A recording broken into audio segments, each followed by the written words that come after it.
真儿啊，赵侯爷是值得托付终身之人，你要珍惜这次机缘，日后不可再惺惺作态，忤逆夫家啊！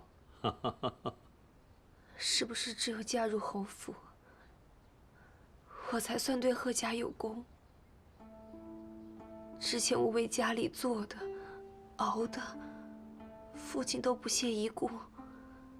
在父亲眼里，真儿只有嫁给赵后这一条出路。对，只有这一条路。哎，真儿，你去哪儿啊？来啦！来啦！来啦！来啦！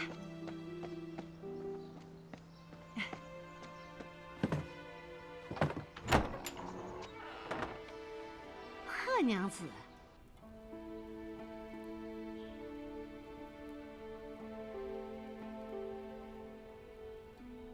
数月不见，你瘦了许多。当日太急，也没留个信。不会怪我吧？是我有错在先，都怪我心情不好，说了那些话。行了，那你我就此扯平，今后永远不许再提了，好不好？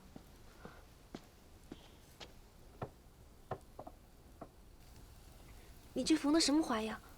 好新奇。此为金灯花，又叫做无意草。无意。在长叶子的时候，花还未开；而当花开时，叶子却已凋零。花叶永不相见，彼此无情也无义。哎呦，好端端的，夫人，您缝这个做什么呀？我看《酉阳杂俎》上说的有趣，说这花呀最常开在恶人家中。哎，李妈妈，你见过吗？哎，我可不是恶人，我哪见过他呀？哎呦，作孽，作孽！哎呦！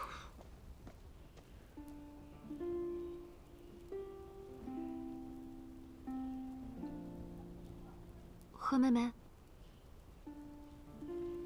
刘姐姐，贺妹妹今日是怎么了？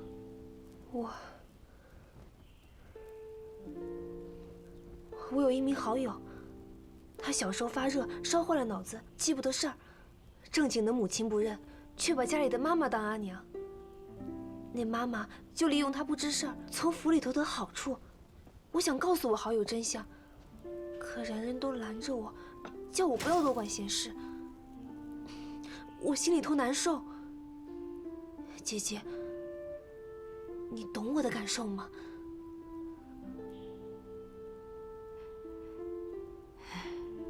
怎么会呢？她正经的母亲，不就在身边吗？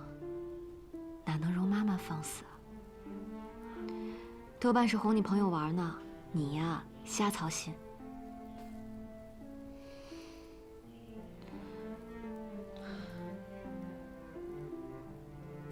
这针线的确是太粗糙了，我还是拆掉重绣算了。都什么时候了，你还有心思？不拆掉，又如何能摆脱当下的寂静？从头再来啊！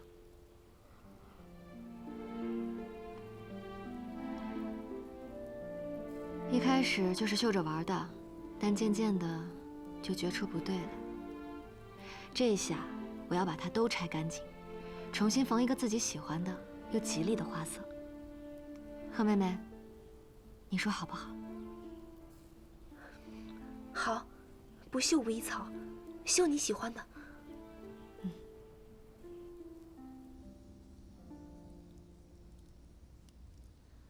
姨母，你喝了这碗安神汤，便早些歇息，动气伤脾，明日还要操持法事呢。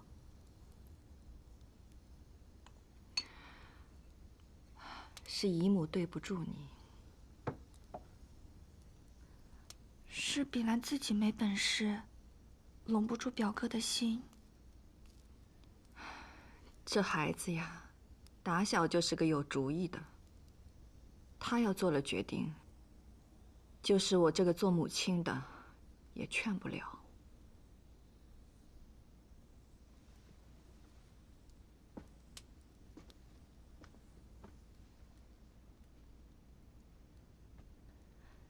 百善为本，孝当先。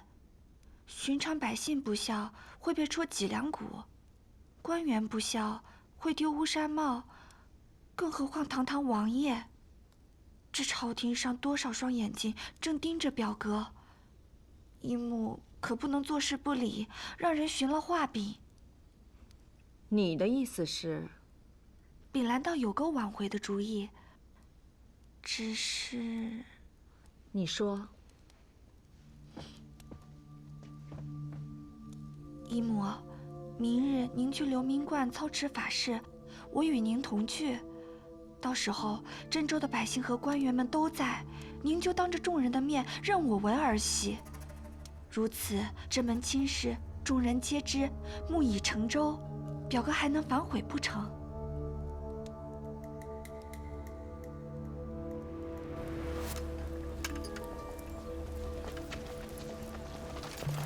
主旨。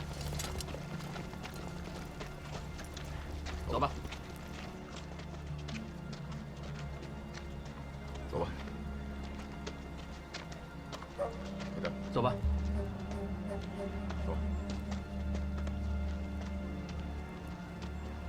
走。走吧。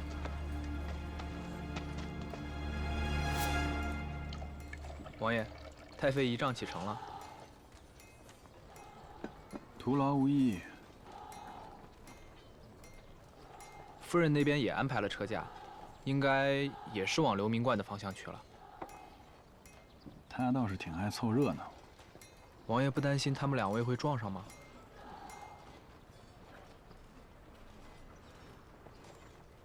黄圭，王爷，今日城内加强布防，以防匪徒混入。王爷放心，除了太妃安排的道长，没放旁人入城。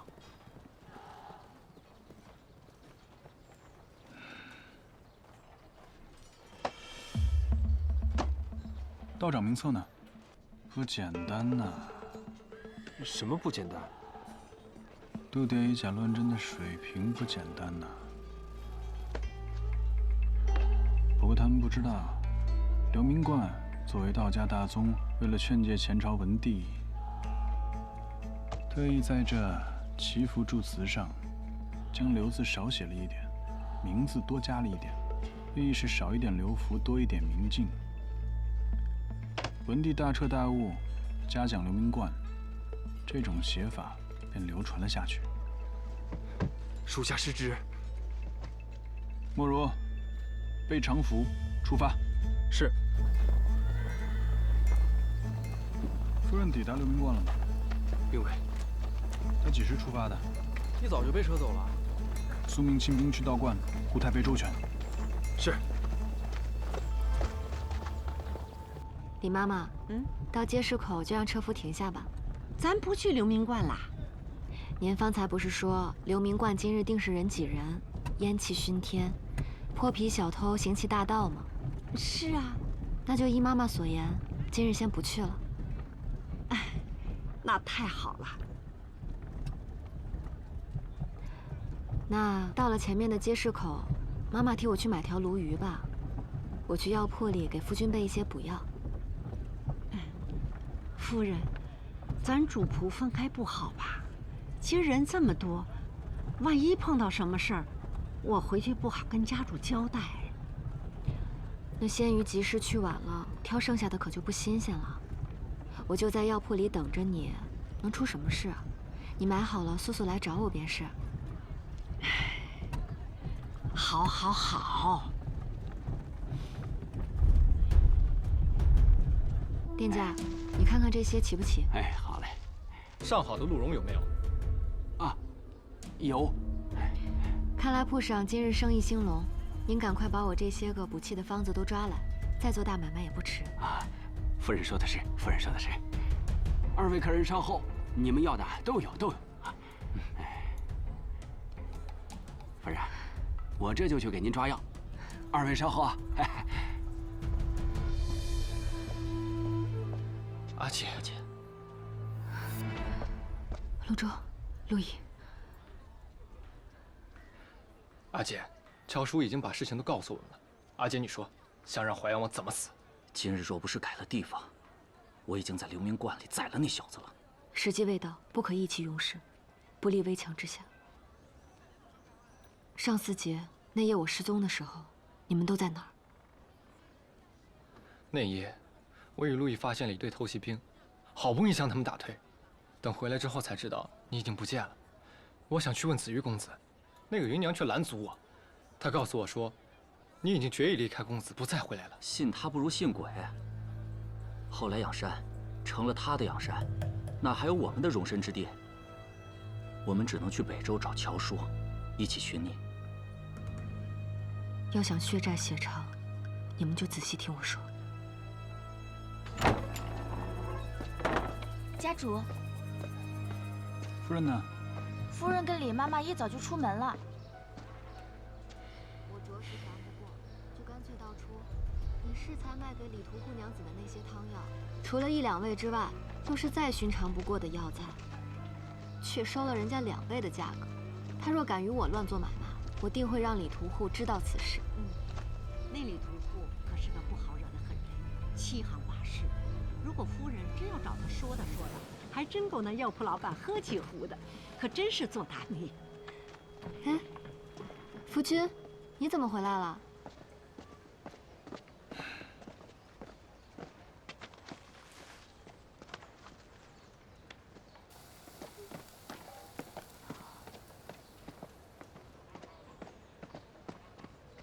夫君，出什么事了？王爷让我休沐半日，我便回来看看。昨日你提及了流民观，我以为你去了呢。本来是要去的，可李妈妈一路上都在说流民观人太多，会徒于事端。哦，我想想也是，便转道去了集市。夫君在战场上拼了好几个月的命，身子也累坏了，是该好好补补。我买了一条鲈鱼，今日刚打上来的，可鲜了。夫人有心了。为战死的军士祈福固然有心，但照顾活着的人也很重要啊。夫人，我就跟你直说了，有个贼人闯入了真州。你有没有看到什么可疑的男子？可疑的男子？怎么会找上我啊？那有没有看到穿着道袍的人？哪有道士不在道观好好念经，出来瞎跑的？夫人，这件事情很重要，你再好好的想想。夫君，怎么像是在盘问我？这怎么是在盘问你呢？慌慌张张的回来，原来是看我安不安分。瞎说，闲聊。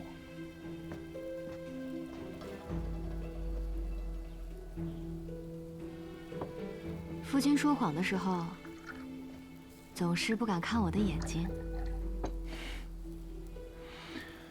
夫人，真的就是闲聊。我是担心那贼人，才回来看看你的。怎么，夫君是怕我被贼人抓了去？放心吧，咱们崔家如今可是有淮阳王的庇护，什么贼人敢动手，那便是不把淮阳王放在眼里啊。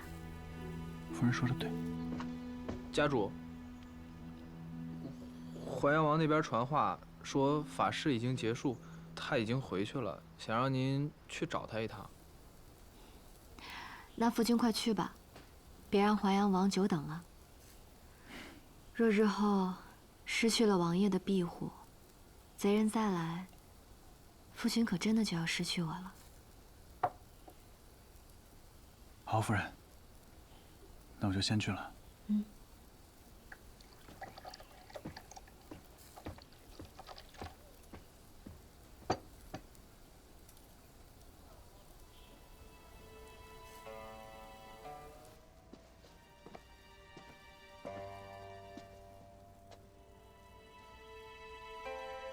母亲，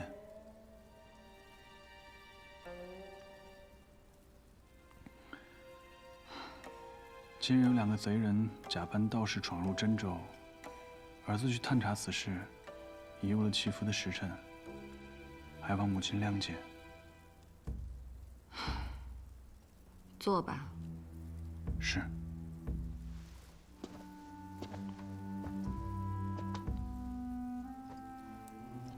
这是牡丹花蕊。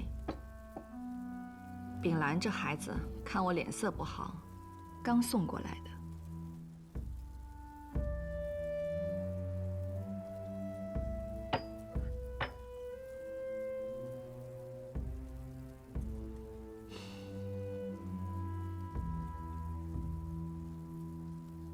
今日刘明关上下由我一人主持，又突发贼祸，我这一身病骨实在是难耐。幸好有秉兰帮我，才不至于在百姓面前丢了淮阳王府的颜面。他帮我，就是在帮你，你要记得这份情。哎。今日我本打算认下秉兰，让你们重修旧好的。你心里如何想？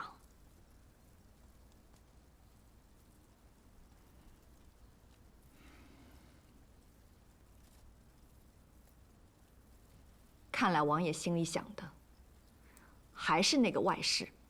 母亲，我死前就说过了，他不是什么外室。我无需知道他是什么人。秉兰已经退一步了。他说：“你若真心意那个柳姓女子，他定会给那个女子颜面，好好的帮衬你。你还要让他如何做呀？”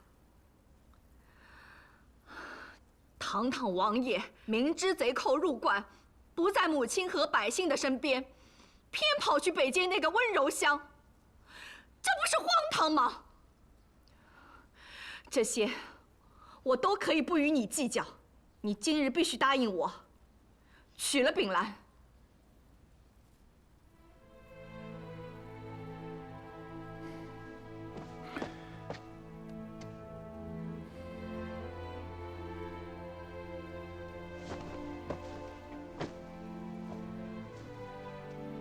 母亲，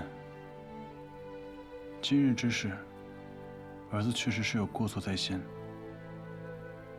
但此事另有隐情。日后儿子会向母亲解释。至于婚约，请母亲恕罪，我只娶柳绵堂一人。你说什么？我崔行舟，此生只娶柳绵堂一人。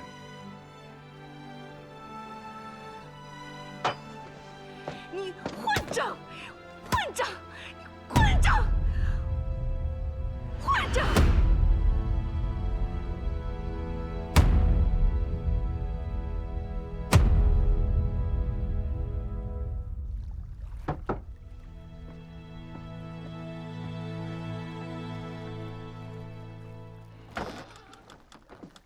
夫人，夫君，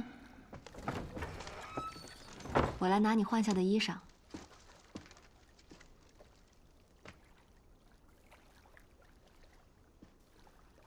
怎么受伤了？啊，无妨的。我替你上药。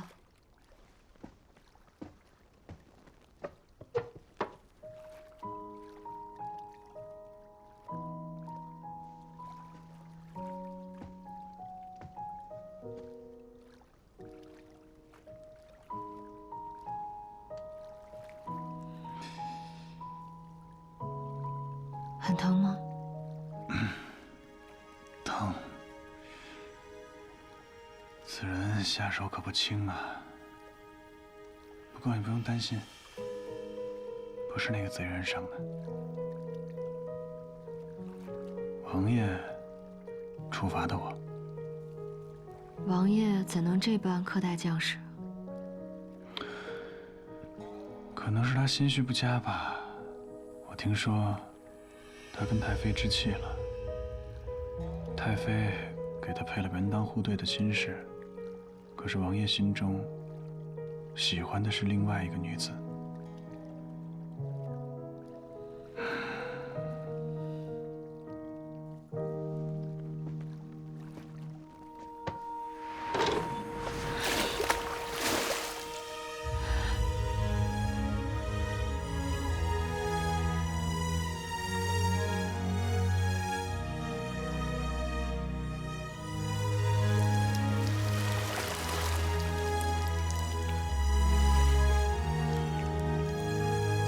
今日风凉，温泡对身体有好处。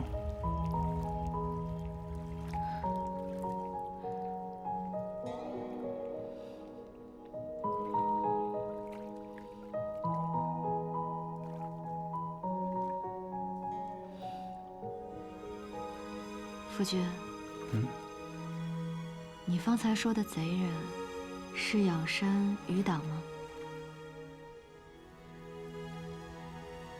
怎么突然想起来问这个？就是有些好奇，毕竟曾经我也落入过他们之手。听街坊说，仰山贼首已向朝廷招安，那往后就再也不是我真州的敌人了。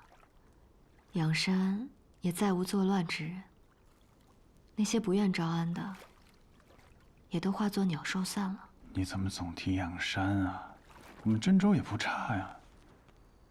魔高一尺，道高一丈，王爷也赢了他们不少次。不少次，那是几次啊？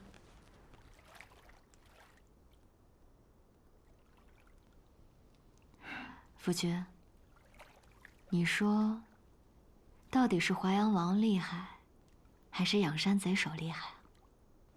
他们之间恐怕再也分不出胜负了。自生死劫之后，上司伏羲引灯休战，可那贼首却偷袭了淮阳王。贼首偷袭？是啊，王爷也没有想到，向来守诺的贼首会出尔反尔，趁着军士歇息时暗算了他。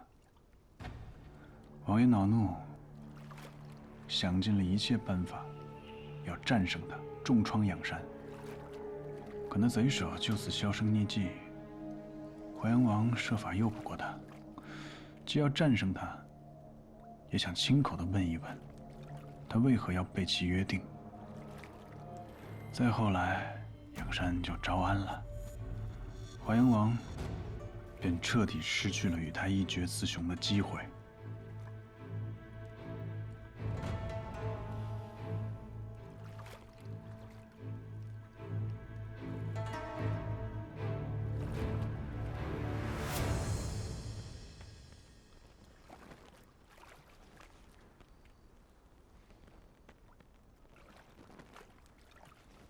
夫君，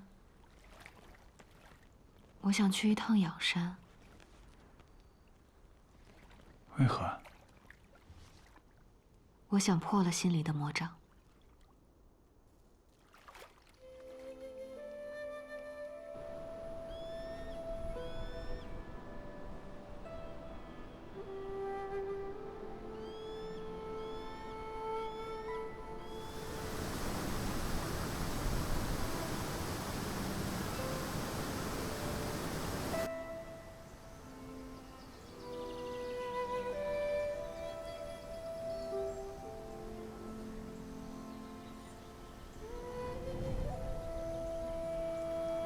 记起什么了吗？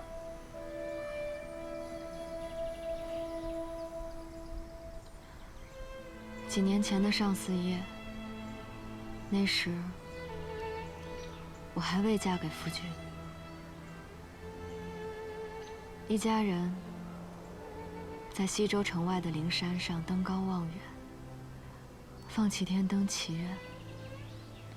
此处地势开阔，若有齐天灯凌空，定是极美的。确实，生死之夜，齐天灯伴随着遍野的山花，壮丽非常。这也是淮阳王同你说的。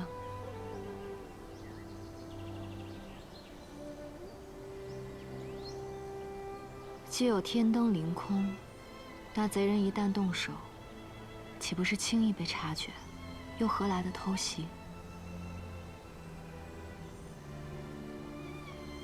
淮阳王那么聪明，会不会在骗你？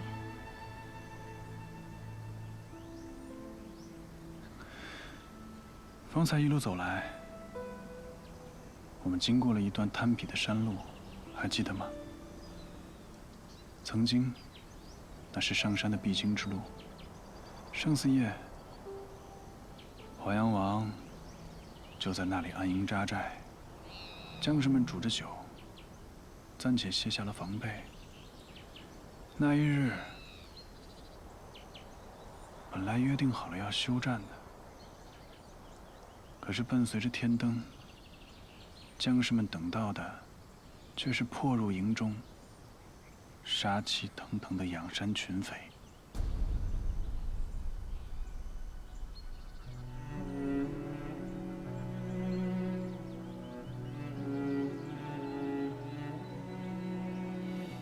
看来，淮阳王并没有撒谎。其实他也并不擅长撒谎。绵堂，从回到真州之后，我心里总是不安，我总觉得我要失去你。我不是一直都在你身边吗？我知道，所以我打算把一切都告诉你。一切是指什么？家主，家主，怎么了？家主，夫人，军中来信，让您赶紧回去一趟。明日是小年，记得要回家。本来以为能休沐的，正事要紧。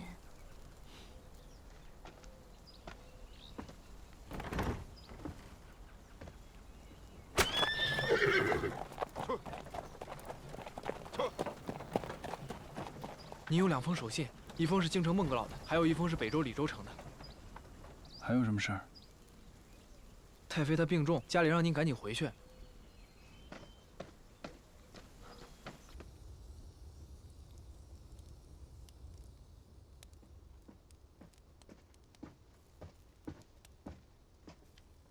娘子，留守在仰山的暗庄发现了柳绵堂和淮阳王。他去仰山做什么？看起来只是寻常登高，不过暗庄发现柳绵堂悄悄留了这个。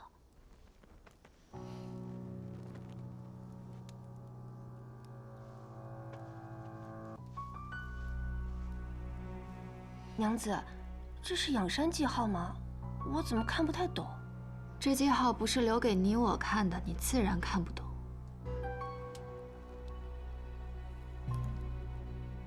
5日后5时幽雨洞。我要去一趟仰山了。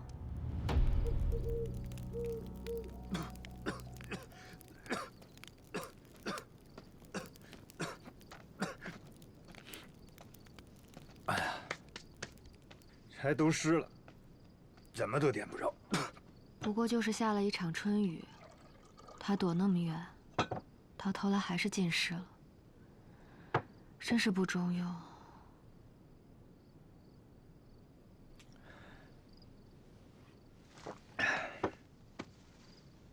还记得小时候，你和你表妹轻盈拌嘴吗？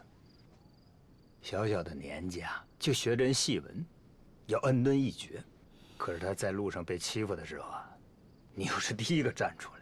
你外祖父说啊，绵堂这丫头，表面上看着刚硬，其实心里啊，比谁都柔软。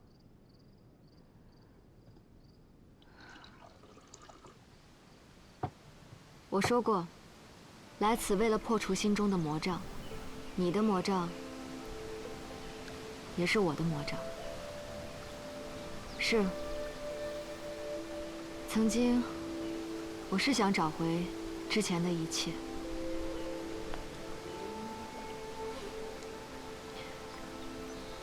因为那关乎于我们。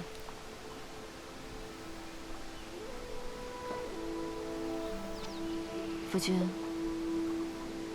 我们在一起经历了那么多风雨，或许眼下过的比失去的那几年都要好。但我想说的跟你想的可能不一样。倘若你想说任何打破这份美好的话，那我就不想听了。夫妻之间哪有没有秘密的呢？倘若你真觉得歉疚，那你就瞒我，哄我一辈子，别瞒了我一半儿，又心智不坚地抖出来。你倒是痛快了，让我这个做女子的，心里面要一直背着你这块石头。你当真是这么想的？是。因此不要告诉我，求你。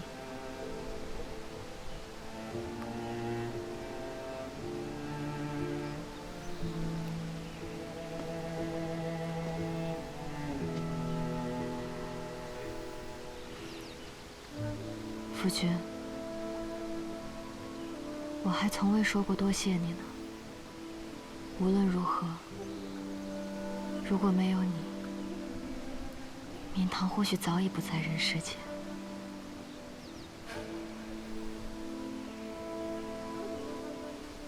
从今往后，若是提起养山，这便是我唯一记得的事。倘若你日后全都想起来了，你随时都可以去做你认为对的事情。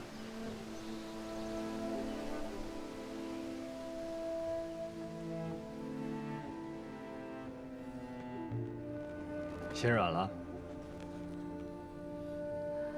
我承认，之前确实还抱有一丝侥幸。我在想，或许他也是被淮阳王所利用，或许他也是无可奈何。只有如此，我才能为自己的心软找借口。若你对他，哎呀，反正他也是要娶你的。娶我？他想娶的并不是我，而是一直被他豢养的金丝雀。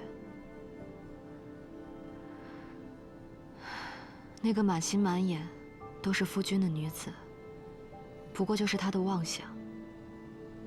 他越是情深，我就越觉得讽刺可笑。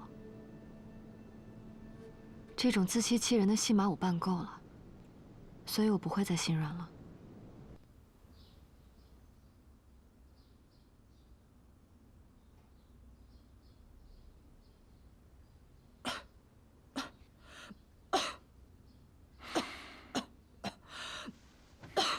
母亲醒了。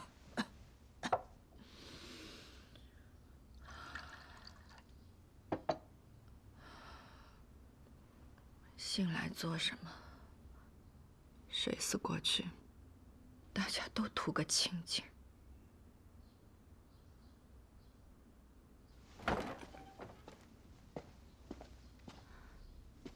王爷、太妃，该用药了。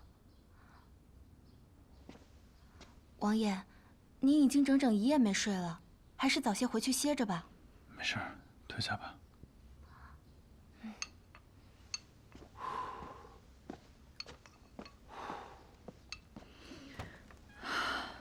你若实在放不下他，我也可以退一步，让他进府为妾。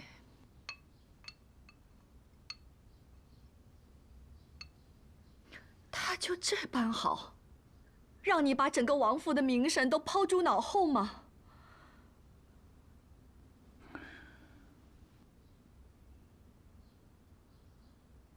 那父亲纳过多少妾室？10个、20个，又有多少外室是我们不知晓的？怎么？你要拿你父亲当挡箭牌吗？他胡闹，你也要跟着学？母亲，王府虽然锦衣玉食，却处处都是勾心斗角、颜良识态。我知道母亲这些年过得不舒心，我又何尝不是呢？我一直以为，只要恪起守礼，不耽溺于私情，哪怕是相敬如宾，我至少不会让我的妻儿重蹈覆辙。母亲，为了她，我装成了普通百姓，小门小户的，要为了生计发愁，有太多琐碎的烦恼。可她却并不觉得愁苦，反倒活得肆意潇洒。她所愿所求，不过就是一生一世，夫妻同心。我这才知道，我错的有多厉害。喜乐是要拿真心去换的，可是我辜负了他，也高看了我自己。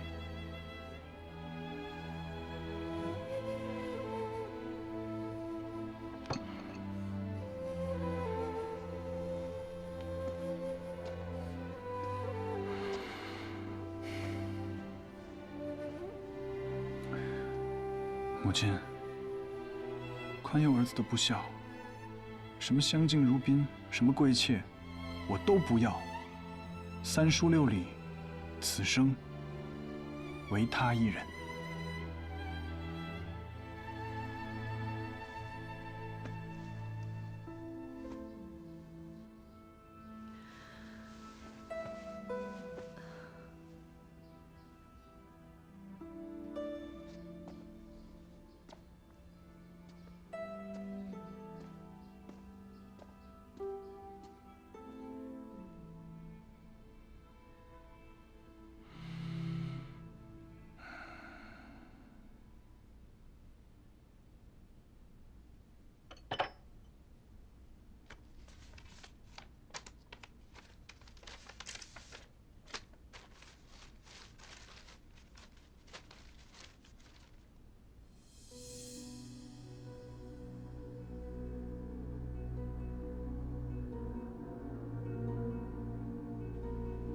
不是陆文。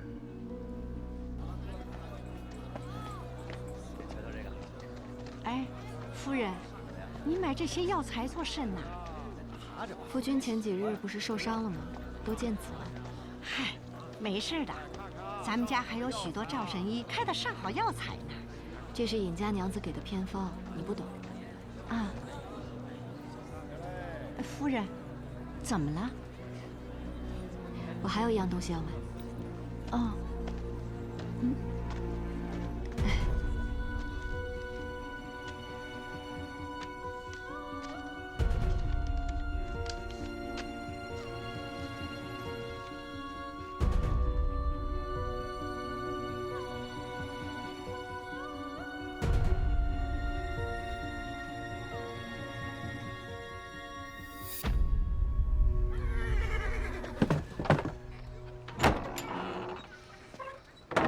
家主，夫人呢？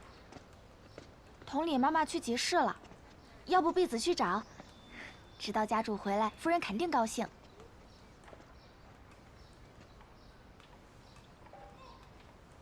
还不快去！是。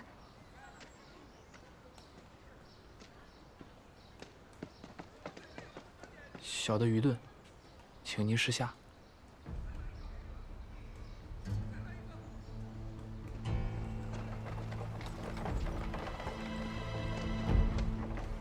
夫人，您回来了。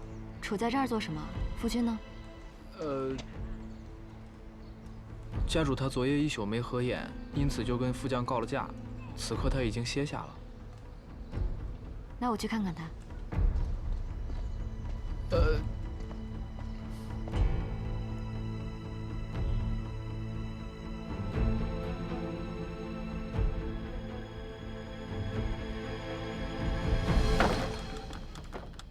夫君。夫人。我还以为你睡下了。是睡下了，可又没了睡意，倒不如翻翻书。夫君看的什么书啊？善战者，知人而不知于人。虚实篇。兵法。夫君从容之后，果真是不同了，都能把兵法当闲书消遣了。随意翻找到的，就随意的看看。哦。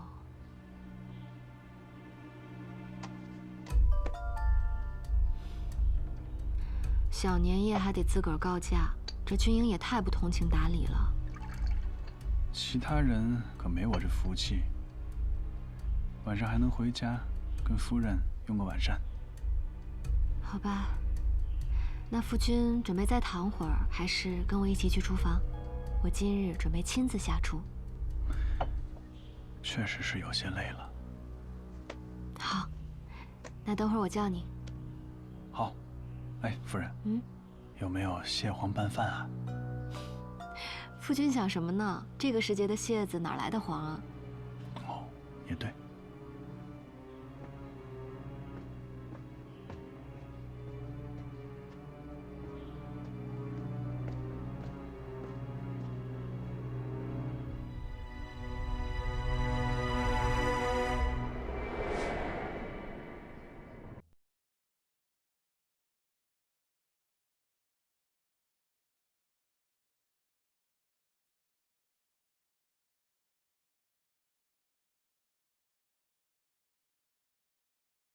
数字流水过眼上。